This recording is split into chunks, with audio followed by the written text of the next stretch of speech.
Epilepsy లేకుండా కూడా ఎవరిలో అయినా ఫిట్స్ లేదా సీజర్స్ వస్తాయా? డెఫినెట్లీ వస్తాయండి. ఒక వ్యక్తికి మొదటిసారి ఫిట్స్ వచ్చినప్పుడు 40% దానికి కింద ఒక స్పష్టమైన కారణం ఉంటుంది.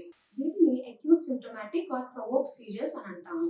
సో వీటికి ఉదాహరణలు ఏంటంటే మన బాడీలో చక్కెర స్థాయిలో అంటే బ్లడ్ షుగర్ లెవెల్స్ బాగా తగ్గినా ఎక్కువైనా, వేరియస్ లవణాలు అంటే సోడియం, పొటాషియం, కాల్షియం వంటివి తగ్గినా ఎక్కువైనా, కొన్నిసార్లు అధికంగా మద్యం సేవించినప్పుడు లేదా రెగ్యులర్ గా మద్యం తీసుకునే వాళ్ళు సడన్ గా ఆపినప్పుడు కూడా ఫిట్స్ లేదా సీజర్స్ అనేవి వచ్చే ఛాన్స్ ఉంటుంది.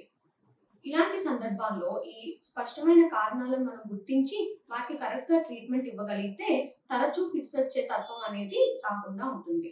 సో ఇలాంటి వాళ్ళు దీర్ఘకాలికంగా ఫిట్స్ మందులు వాడవలసిన అవసరం లేదు. సో ఫిట్స్ రావడానికి గల కారణాలను కరెక్ట్ గా అడ్రస్ చేసి వాటికి ట్రీట్మెంట్ తీసుకుంటే తరచూ ఫిట్స్ వచ్చే రిస్క్ అనేది చాలా వరకు తగ్గించిన వాళ్ళం అవుతాం.